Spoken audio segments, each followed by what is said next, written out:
numbers for young women who voted Democratic, just staggering. I feel like the economy is spiraling. What that woman been doing to me. Today is going to be my peaceful day.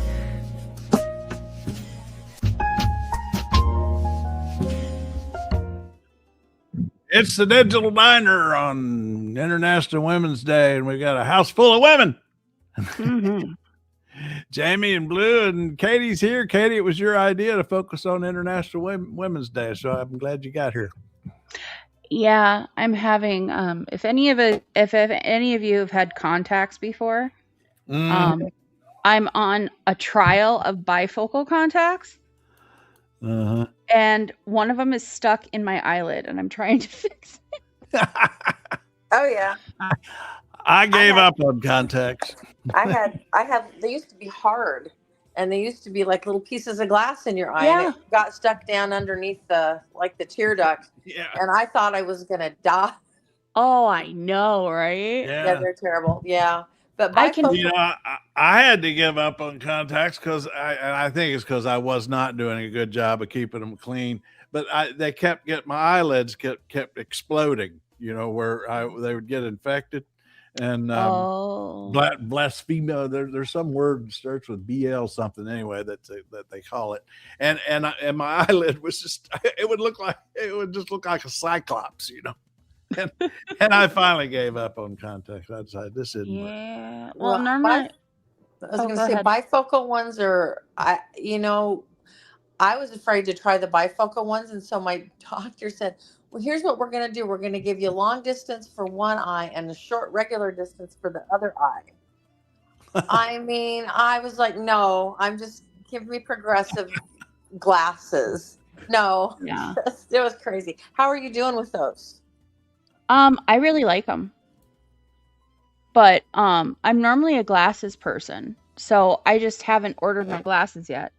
So they gave me these so I at least can see, but now I'm gonna have to go in tomorrow and be like, help me.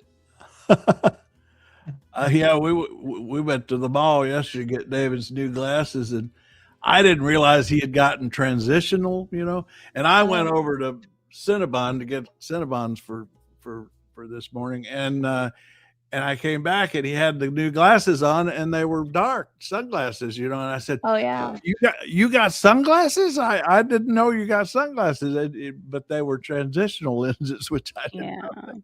And boy, she had made them so that they would darken, and so he was sitting there with these sunglasses on, and I thought, wow. But that transitional thing, I never knew about that. I mean, I heard about it, but I didn't. Neither one of us had ever tried it before. Does he like them? He seems to. Yeah, he got out yesterday. They transition very quickly. So these are transitional, but I never get out in the sunlight long enough to test them.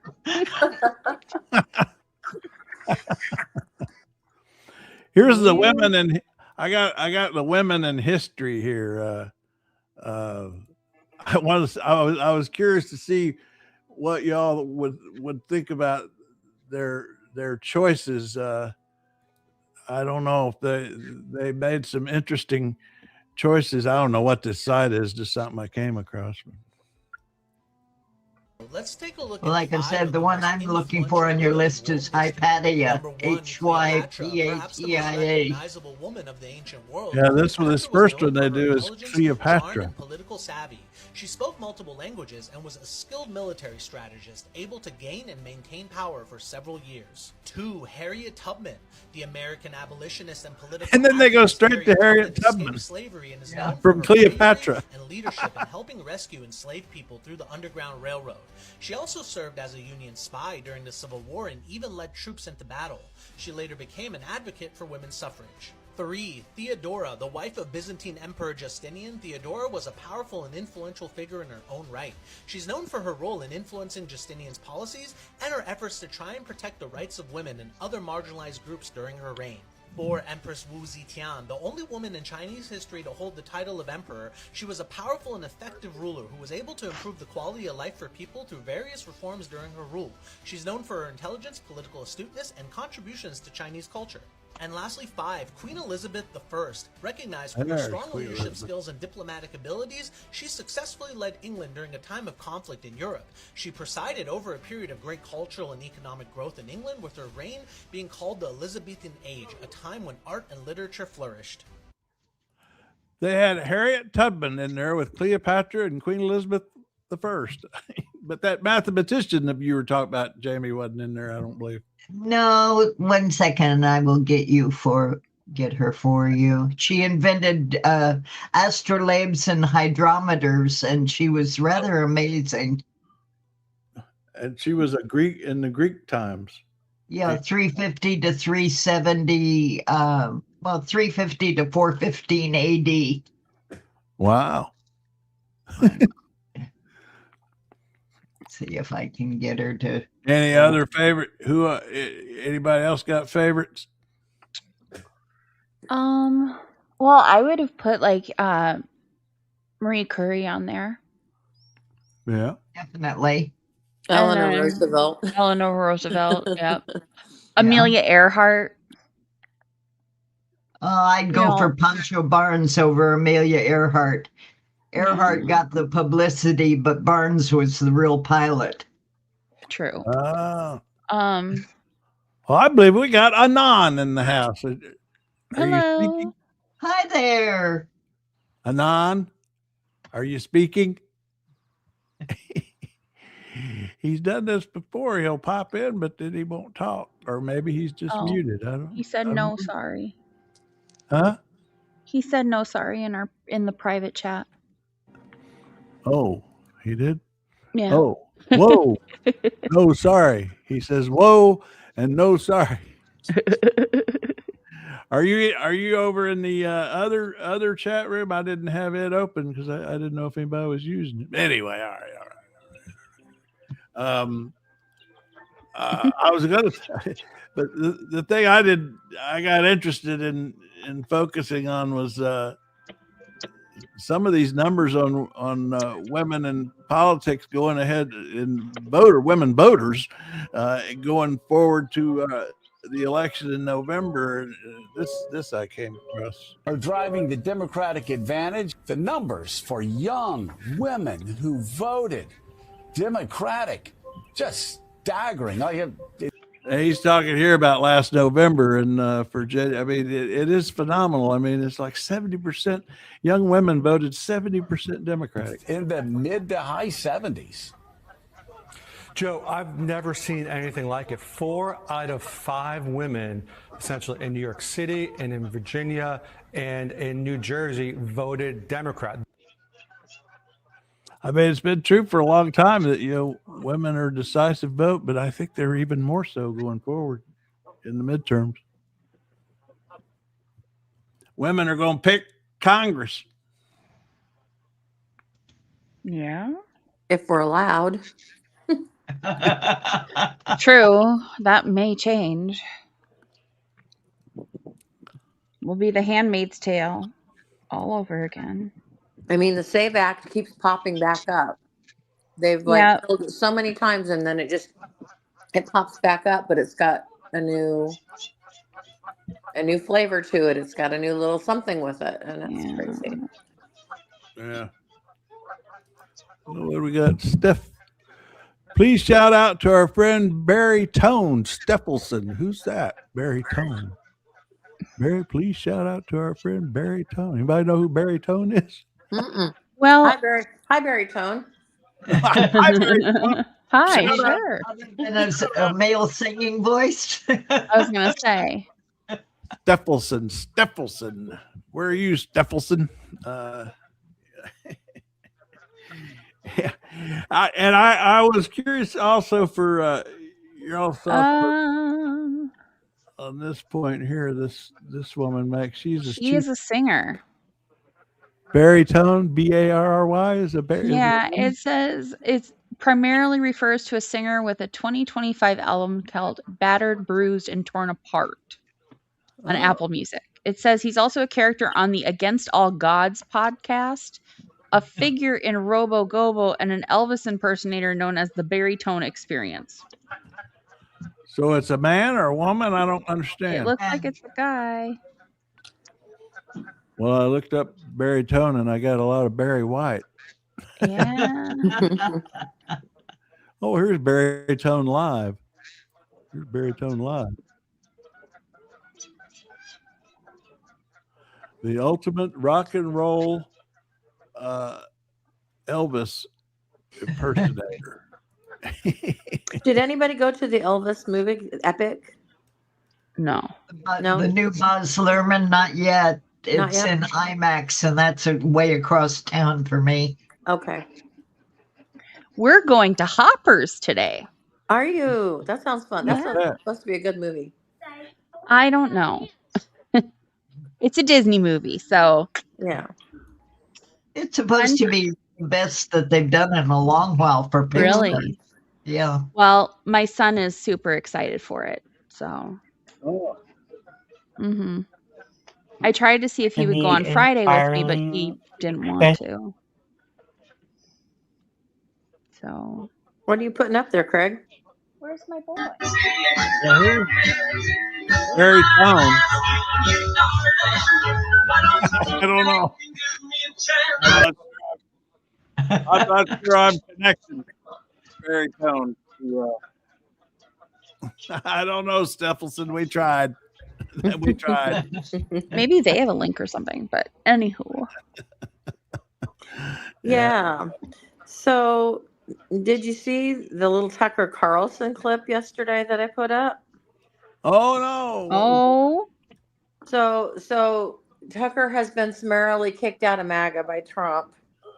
Oh, I did see. And then and Carlson said he went up to 3 times to try to talk him out of the Iranian thing, but somebody is showing him polls where he's got a 90% favorability rating on the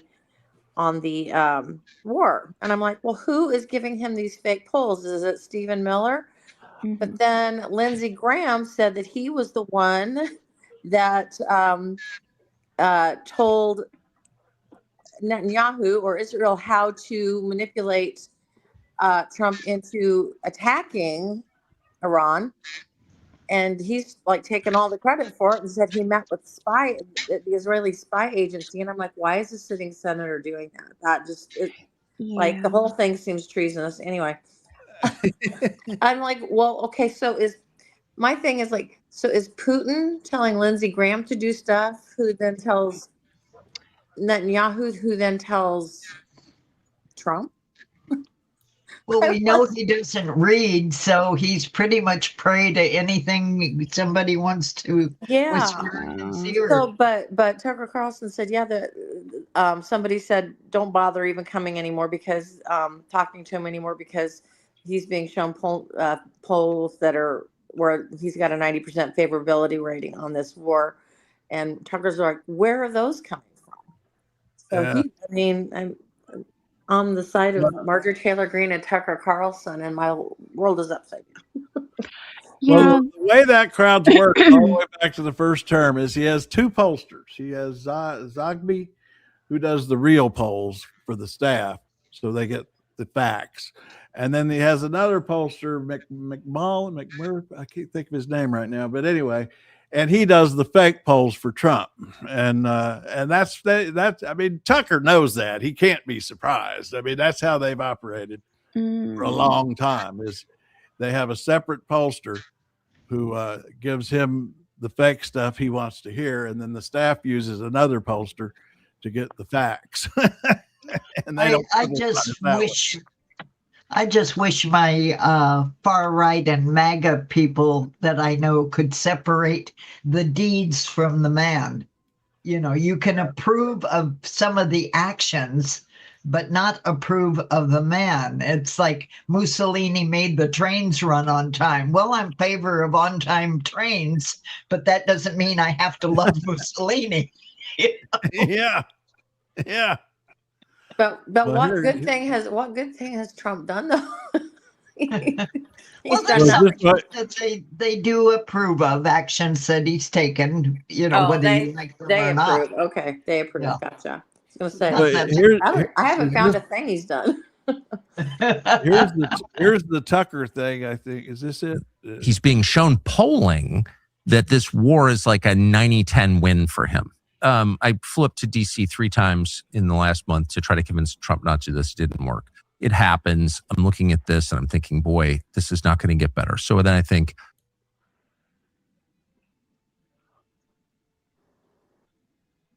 where did it go? Oh yeah. and then pull back. And so then meantime, he got convinced to denounce me. So I call over there to see, call someone who knows him to see. I said, I'm just going to fly up anyway and tell him this because I think it's so important. And the person says, don't bother because he's being shown polling that this war is like a 90-10 win for him. And I said, I don't know where that polling is coming from. It's like, I guess you could make any kind of poll and it's, he's being shown polling that this war is like a 90-10 win for him. Yeah, that doesn't surprise me. I'm not buying his surprise at that. He knows that's how they operate. They've been doing it for years. Huh.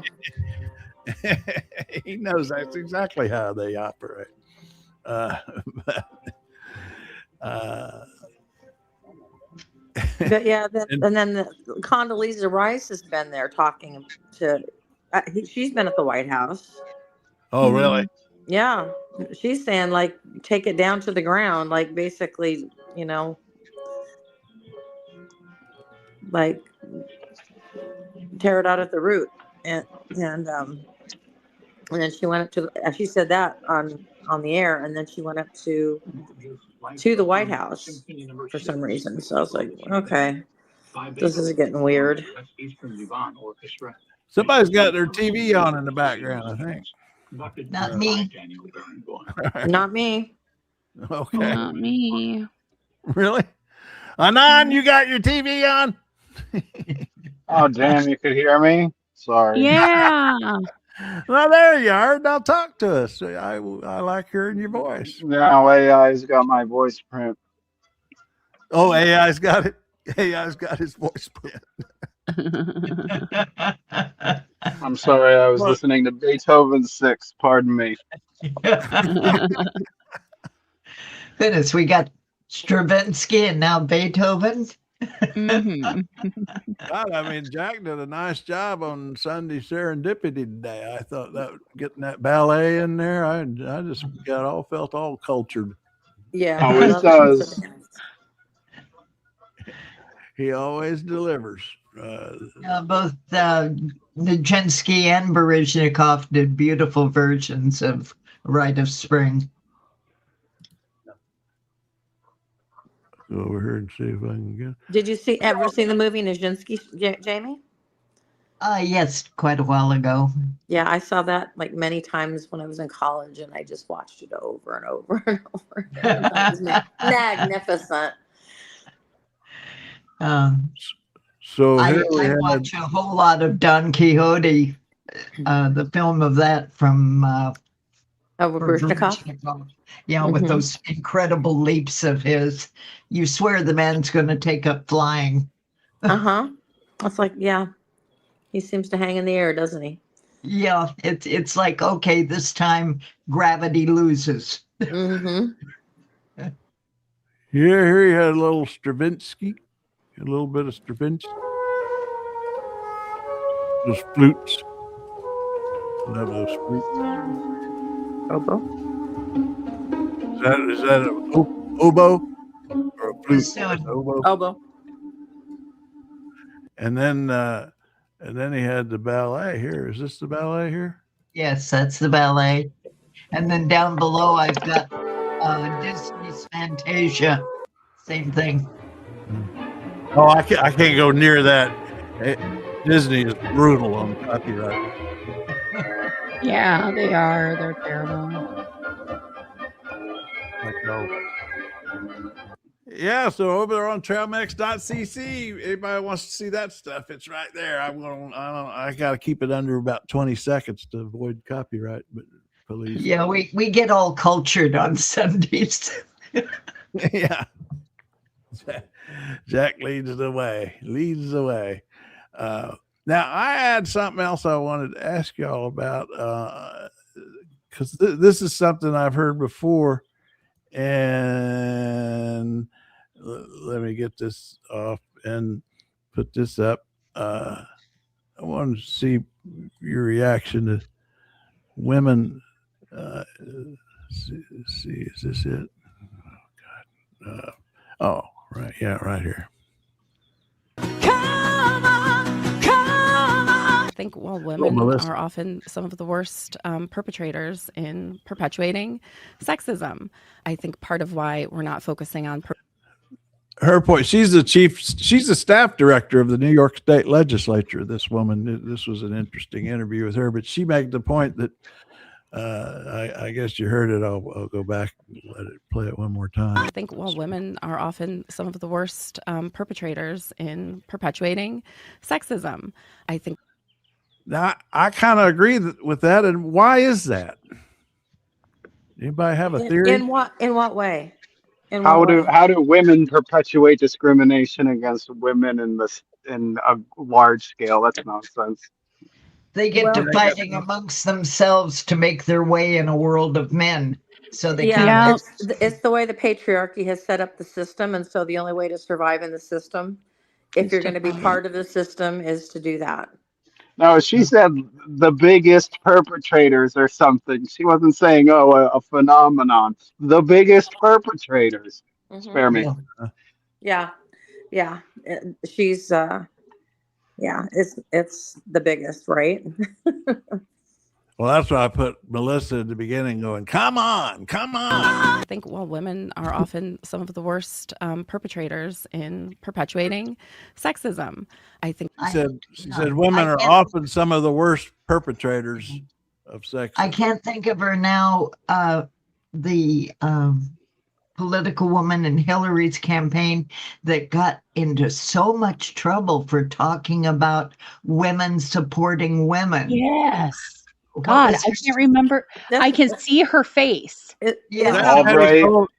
Albright. Yeah. Madeleine Albright. Yeah. Oh. Special place in hell for women who don't support other women. Right. And she said that, and you would have thought she got descended on by women like mad. And I had no clue why. But it was really destructive to Hillary's campaign. Well, and then you've got, the MAGA women who I think, also perpetuate that sexism on their side. I mean, and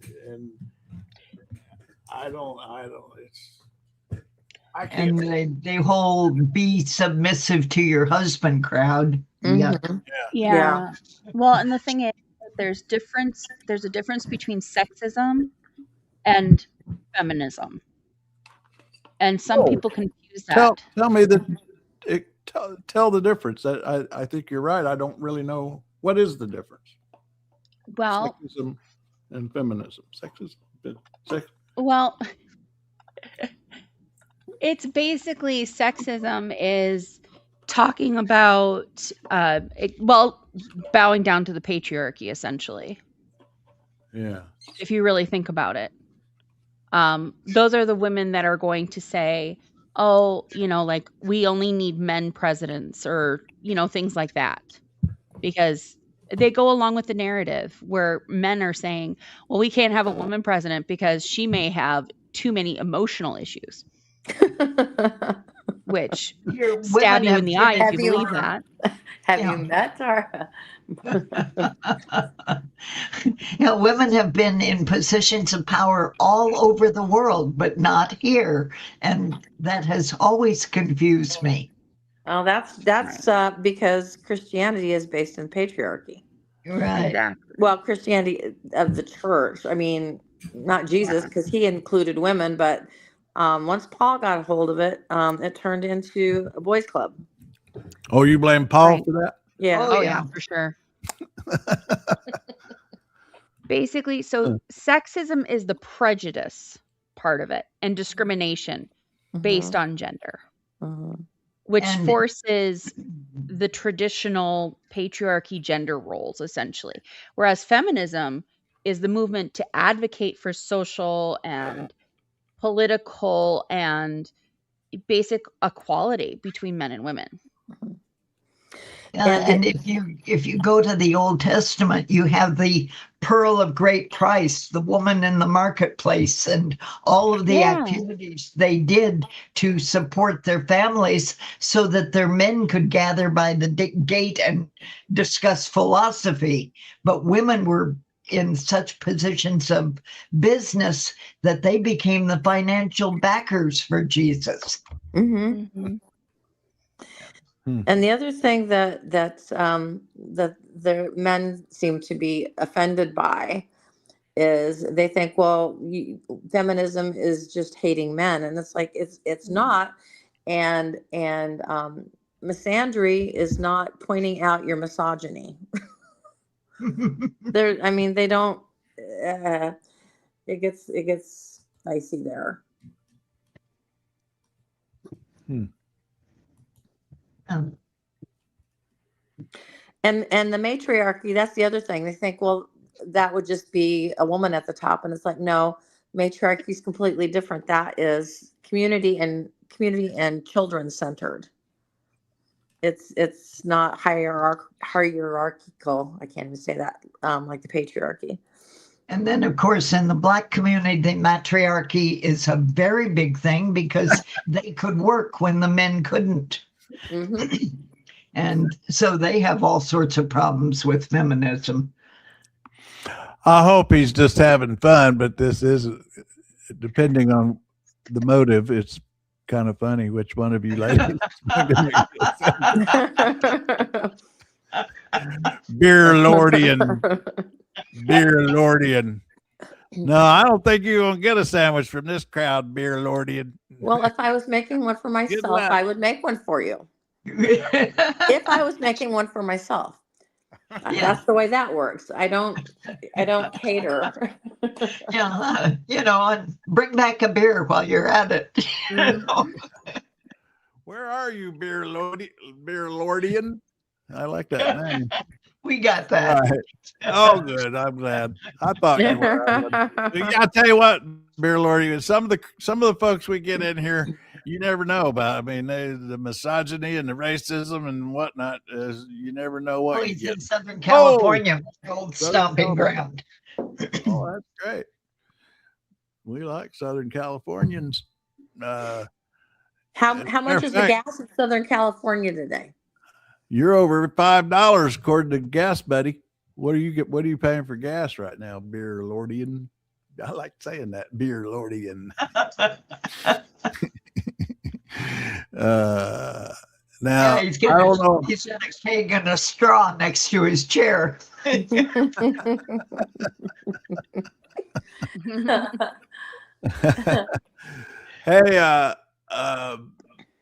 how'd you get in here, Beer? Because I'm in the process of studying how people get notified about our because I'm having issues with YouTube not doing a very good job of that. But anyway, I'm just curious. Oh, look at there, 480. Huh, 480. 480. Wow. Well, I don't know why I say wow. I paid 430 the other day, and which is higher than what it's supposed to be here, but that's what I did pay. We got what do we got here? You too. Oh, so hey, Beer. Hey, you get our before you go there, sign up for our this right here, Beer. Sign up for that alert, so you get an alert when we go live. I promise not to abuse it because the YouTube doesn't always get the job done. But we got 100 and we got about 150 people in here. Like a small church. Yeah, not bad for daylight saving time switch. Yeah. Just went over 100 to 153. So just not a lot of them are energetic commenters, which is Everybody's tired. His wife runs things.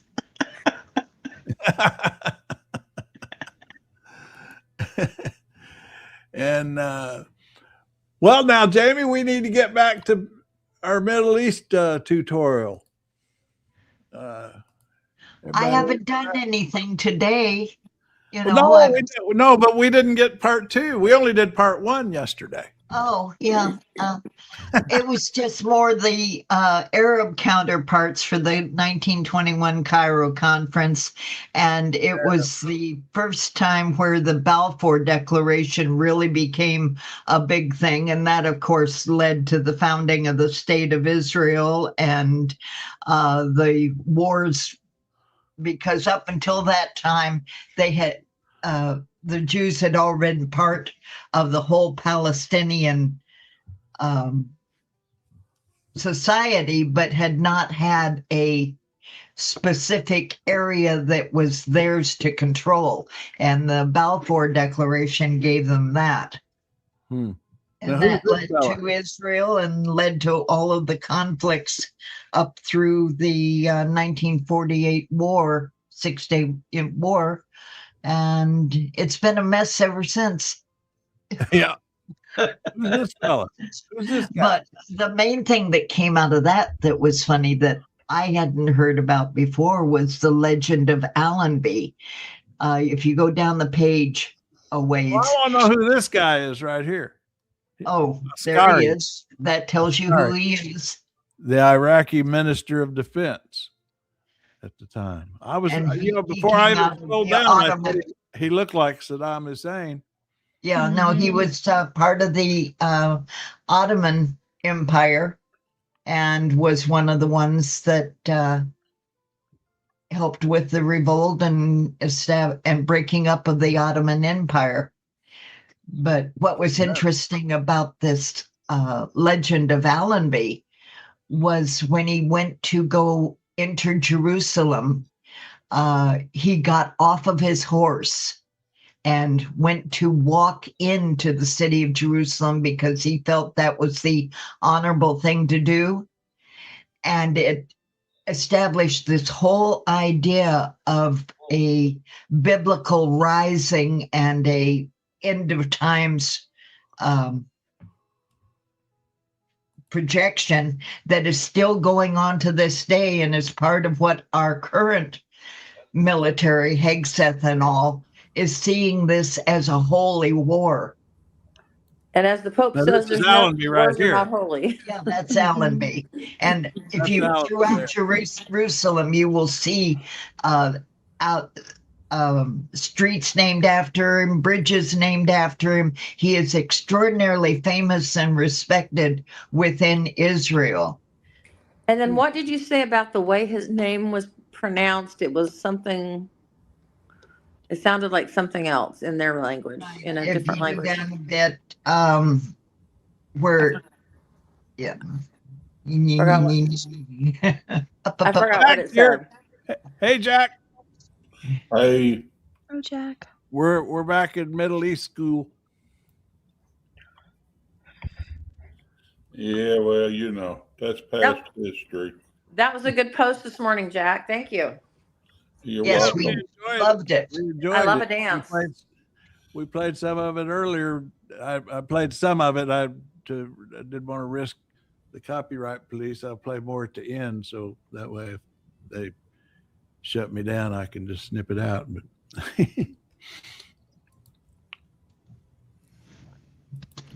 I was reading, Blue posted a link where Iran was accusing the U.S. of striking their desalinization plant. Yeah. I was reading yesterday that the real vulnerabilities are the Gulf states. They just absolutely Riyadh would if if Iran wanted to, they could just create chaos in that world by knocking out the desalinization plants. And Riyadh is totally dependent on their water from those plants. And I don't think that I think that the U.S. did it and blamed it on Iran. Yeah, I don't. I mean, I don't know, but that's deep in my gut. I feel that water is so important to those people, and they know that it's important, but it's so important to them internally that they would not be the ones to do that. Huh. Oh, it's one of those. What I was reading yesterday, I think it was in The Guardian, that basically it is a war crime for them to do it. But if they're desperate, they could just basically turn the whole Gulf area into a emergency crisis where we'd basically be trying to figure out how to get tankers of water in to just keep people from dying. Which is why I don't think that Iran did it. I think the U.S. or Israel did it. I think I think that water is so important to them internally. That's part of their mindset. Like, we just take it for granted and we're turning on a faucet and we don't think about it. I think it's so ingrained in them that they would not do that to anyone, to the people in their region. I just don't. Well, that's all. He's blaming Iran for killing bombing that girls' school. He's trying to claim Iran did that. Yeah, I did. You can't trust what anybody says.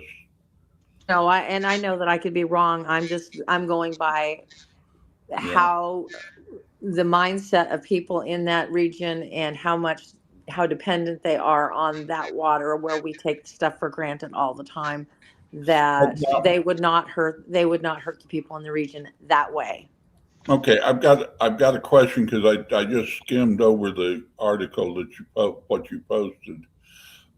Where was the desalinization? Was it? I think in Bahrain. Is that right? Was it in Bahrain? Was it in Bahrain? Mm-hmm. I think so. I agree, Nanya. None your business. This man has caused more havoc in our world in recent history. Yeah. And why do they keep appeasing him when he's on his way out? He's demented. He's got drug problems. He's melting before our eyes, and they keep appeasing him. I don't get it. Oh, he's dying. He is dying. Yeah. I mean, I think. Oh, I don't know. No, now, Nanya, I just now, watched. Nanya, I just a little piece of business here. I've got this. Sign up for this alert if you're not getting YouTube's alerts, because I'm trying to get folks who want these alerts who aren't getting them from YouTube when we go live. That's where it is. Okay, that's it. I just had to do a little business. I don't think he'll make it to his next birthday. I don't think he will either. Midas Touch had a video about it, and that he collapsed the other day.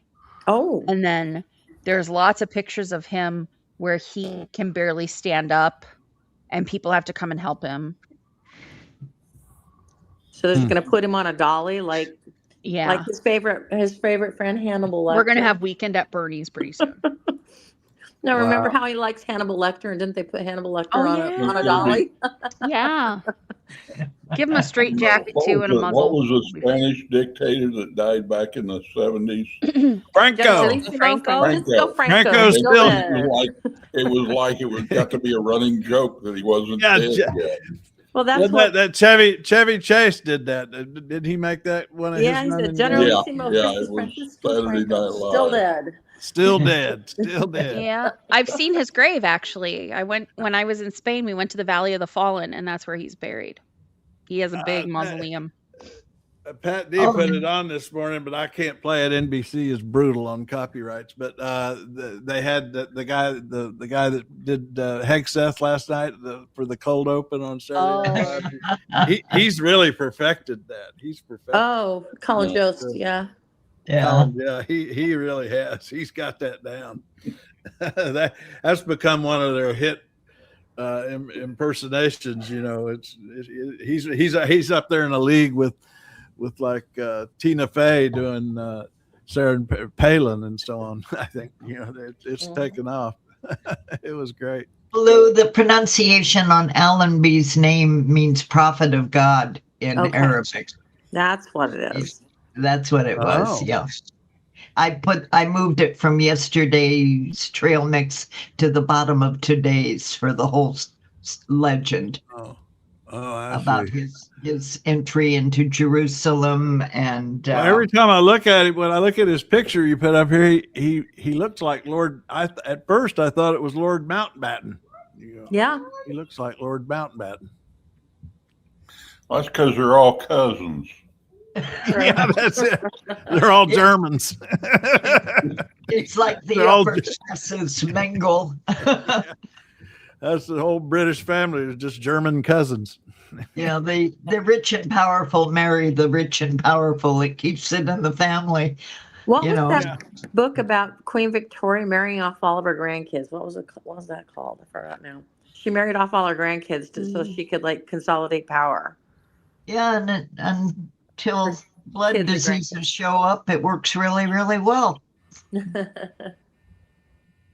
But yes, her children became heads of Europe, and it actually held off World War I until after her death because the cousins couldn't go to war until she was gone. Back to women. This one I thought was interesting here.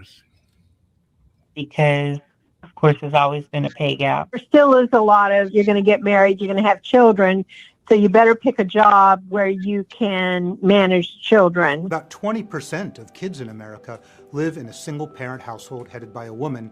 You ain't saving nothing when you got a kid and you're a single mom. This is a really good. The economy. It was a really good series, audio series that Wall Street Journal did. They did a poll of women, and then they interviewed a lot of the respondents, and on the phone they just would call them up on the phone, and you really get a sense of what it kind of fleshes out the poll numbers that they and until the late 60s, a woman couldn't even get a credit card without her husband's signature on it. It's kind of interesting how much, basically about the time I graduated high school, things changed. We were talking when my sister's memorial service, she's just younger than me, and she played on the first basketball team the high school ever had for women. So, my grandmothers, both my grandmothers, and I've got pictures that I meant to find them, played basketball. It was a big deal in their generation, women playing basketball. Which did your mom coach? Who, mine? Did Toby coach? Oh yeah. As a matter of fact, I'll have to get that out sometime. I've got an interview I did with her. She was taught by Adolph Rupp at the University of Kentucky. She took a class from Adolph Rupp on coaching basketball, and she was the only woman in the class. And she tells this great story, which thankfully I back when I was playing with audio like this, I did a little radio thing on the internet before people could even get it. And anyway, I have a whole interview I did with her about it, and she tells a funny story about how that she took copious notes. She was known for that, but anyway, she was and she was in the class, and he cursed a lot, and her name was Tabitha, and he called her Miss Tabitha. And he says, and he would curse, and he says, "Oh, I'm sorry, Miss Tabitha," and she would go, "Oh, that's okay." And then he would continue cursing all the time, but every time he cursed, he would say, "Oh, I'm sorry, Miss Tabitha." But he never stopped cursing. He just apologized every time. But the thing about her taking those notes is then when she was a PE teacher herself, and other coaches would hear about her tell this story. They go, "Where are your notes?" And you know what? She could not find them. She never did find them. She took copious notes of Adolph Rupp teaching college coaching basketball. She could have probably sold it for a fortune. And found another thing we have in common, Craig. What's that? I'm the daughter of 2 teachers. Oh, is that right? Well, I'm the daughter of only one, but Yep. My mom was an English teacher, and my dad was a business education, and he also was a coach for track, wrestling, and football. Huh. Mm-hmm. You know, you can't. And then my stepdad is a special education specialist. Well, the thing about, teachers are, most of them anyway. They impart good values to their children as a rule. Anybody who goes into teaching is a good person, in my opinion. I'm just the daughter of multiple marriages. Between them, they had managed to do it 8 times, and that didn't count the applicants. 7, Wow. Jamie. You and me. I'm 7. Oh my gosh. 7. But my grandparents raised me, so I guess that makes 8. Well, my aunt sort of raised me because, I had to go shifting around depending on who was available at the time. So I managed to get into 21 schools in 12 years. My father tried to teach, but that little country school, 1-room schoolhouse that he tried teaching in back in 1932, those kids cured him of that idea. He went on. It was easier to use a shovel. When I went to college, I was going into elementary education, and it was like maybe mid-October-ish. My mom called to check on me, and she just sounded exhausted, and I couldn't understand. They only had my one stepbrother was home, and the other 2 of us were off at school. And I said, "What's wrong?" And she's like, "Well, today was just a rough day. There was a lot of kids that were misbehaving, not listening. We're trying to get ready for these tests, the standardized tests and stuff, and kids are just being too wild, and it was just very stressful." And then she said, and then I came home, and your stepbrother is messing around, and he stole money out of my purse, and blah, blah, blah. Just all this stuff. And she goes, "Some days I wonder why I decided to teach. And then there's other days where it's the greatest day of my life. And I feel so fulfilled and that I made a change." And it was that moment I decided I was not going to be a teacher.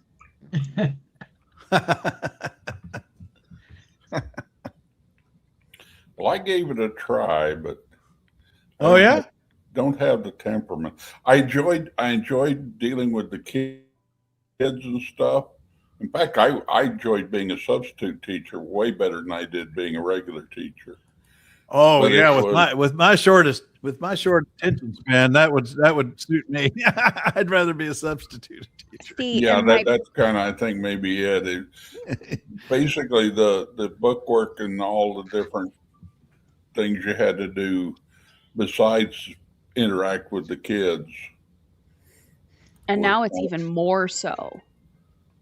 It's even more intense, and I think that's what really kind of hit my mom a little bit more, is that she used to have kind of she had like her class prep and all that kind of stuff, but she felt that she had to be more restricted as time went on. And so she lost autonomy over what she was doing in the classroom. Yeah, she did. Like, she did a whole see, I even had her as my teacher, which was totally embarrassing. But she did like a whole section about mythology, all types of mythology. And she Wow. had it toned down for 7th and 8th graders. So it wasn't, scandalous. But she taught that for a long time. And then this teacher, this person who I had as a teacher also, and she's psycho. But anyway, she came in and said, no, we're going to teach that in senior high so you can drop that act. Okay. So this woman basically was trying to tell my mom what she could teach in 7th and 8th grade. And she was not head of the department in any way. That's when we studied mythology, was 7th grade. Yeah. Yeah. I don't know. I don't recall if I ever studied mythology in school. And then in high school, I took a class, it was called World Cultures, and we studied some mythology there, and then it studied also all the different world religions. My world cultures teacher was a former sports radio host. Uh-huh. Yeah. And I feel so bad because he just passed like 2 years ago, and he was such a fun guy. And every time I hear somebody talk about Queen Liliuokalani, I think of how he said it. What's that? And it was like Queen Liliuokalani, like that. It was, but like in like the total like deep radio voice. Yeah, it was hilarious. Like Ted Baxter on the Mary Tyler Moore Show. Yeah, and at that God, point, we were just watching we were just watching the Mary Tyler Moore episode last night when Ted Baxter ran for the city council. Did you ever see that one? Saw them all. And Cloris Leachman was his campaign manager. Oh yeah, I remember that one. We've been on a roll of watching Mary Tyler Moore's lately. Yeah, that's because you love Minneapolis. Yeah, that's right. That's right. WKRP. They took down the sign off of Mary's hand the other day. What? Well, what was the sign? They had a. I have little ears near me. They had a fuck ice. Oh, really? Oh, yeah. Is that right? She was holding it in her hand. Her hand that's up in the air, throwing her hat. Oh no. Yeah. So no, they took it down. Honestly, it's rained and snowed and stuff, and it was just a cardboard sign, so it wasn't anything big. Yeah. But right now, the big fight is on the U of M campus. People are wanting a Charlie Kirk memorial statue to be put in U of M campus. Oh wow. I have no words. That's going to happen all over the place, I think. Oh, they put one of those big ugly banners of Charlie Kirk on the Department of Education. Yeah. How is the widow Kirk surviving these days? He was like I don't think he graduated from college. He was very anti-college. He was very anti-education, especially for women. And they put his banner on the Department of Education, and our taxpayer dollars paid for that big ugly sign. Just pisses me off. Well, Trump said the other day all the colleges are going to go bankrupt, so there won't be any need for further education.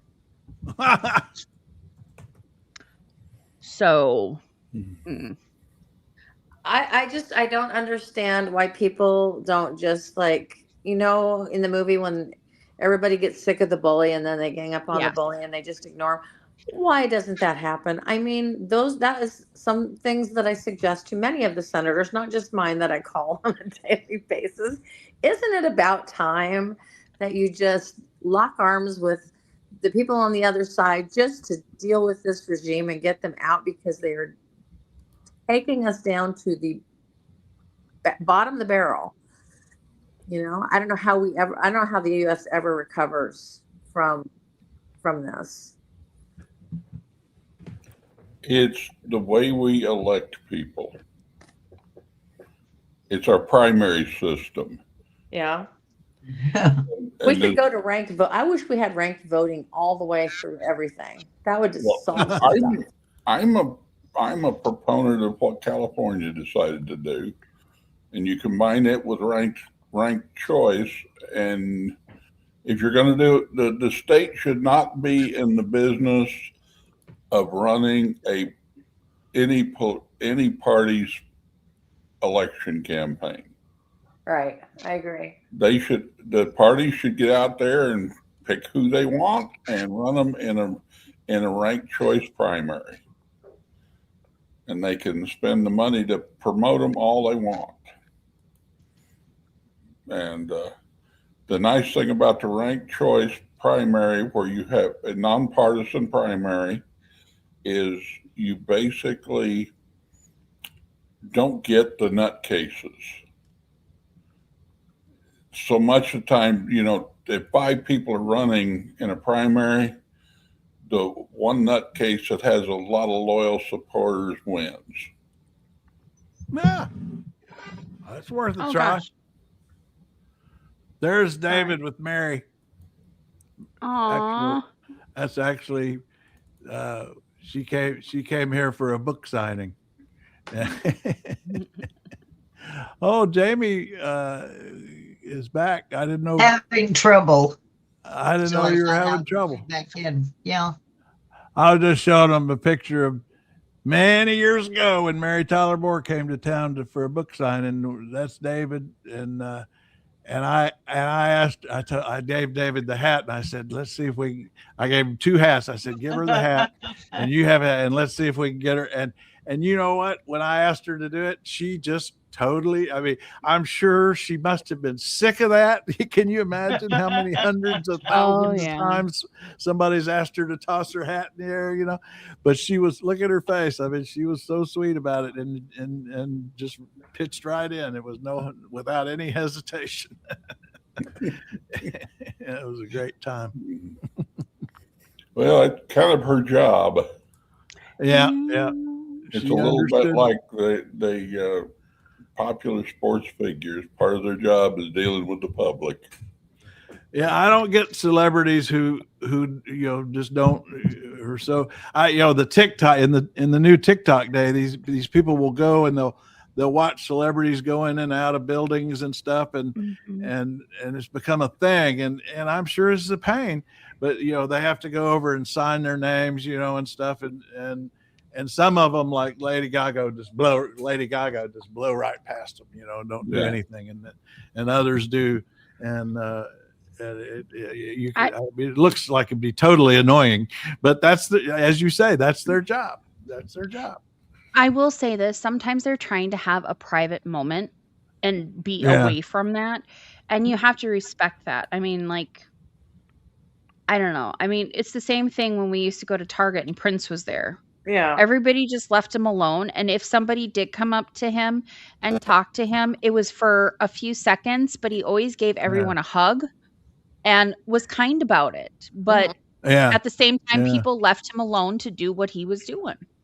Yeah, I wrote a whole article about the California rules because where I lived in Westchester, we were literally a crossroads from the valley to the movie studios, from the airport to the beach. Oh, sure. And the streets were absolutely littered with celebrities.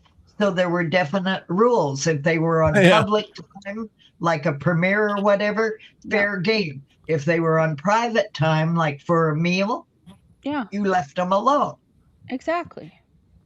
Hey, Winter got here. Hey, Winter, you're late. You're late again, Winter. We started early. It's that time change. Call. We started early. That was my fault for telling you the wrong way. Hey, now, Winter, have you signed up for this? I got to do another little piece of business here again. I created this alert here because we can't rely on YouTube to send them out to people who want them, and so there's the link right there. It's pretty easy. trailmix.cc/alert, and then you can sign up, and they go out at 11 o'clock every day. So anybody who wants to catch us can do that. I don't know how you're getting them there, Winter, but anyway, that's how that works. I have to shove off to get to this movie, but happy International Women's Day, and I'm going to say it: justice for Renee Good, because that woman. There you go. Yes. So you all have a good day. All right. And I'm going to wind us up here with one of my favorite music moments is Melissa Etheridge doing the tribute to Janis Joplin at the 1995 Hall of Fame. That's what I was going to end us up with. We're at our hour. Anybody else got any business? Nope. No, just that we didn't get into Carrie Lake, so we might go after her tomorrow and media. So yeah, because that court ruling was fantastic. I was so happy to see that. Okay, Winter, good to see you. Even when you get here toward the end, we're glad to see you. And but anybody who wants to get the alerts, we're trying to get the word out here on these alerts I'm only going to send them out once a day when we go live, so you won't get a lot of email from spammers or people in those countries that are spamming you all the time. Anyway, good to see you there, Jack. And Jamie, thanks for the Middle East tour. We'll keep at it. Have a great day. Bye, all. Blue, good to see Blue. All right, here's Melissa Etheridge doing a fantastic tribute to Janis Joplin.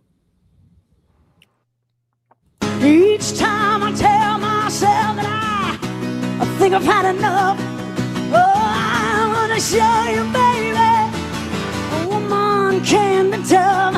I want you to come on, come on, come on, come on and take another little piece of my heart now, baby. Break another little bit of my heart, and darling, yeah, have another little piece of my heart now, baby.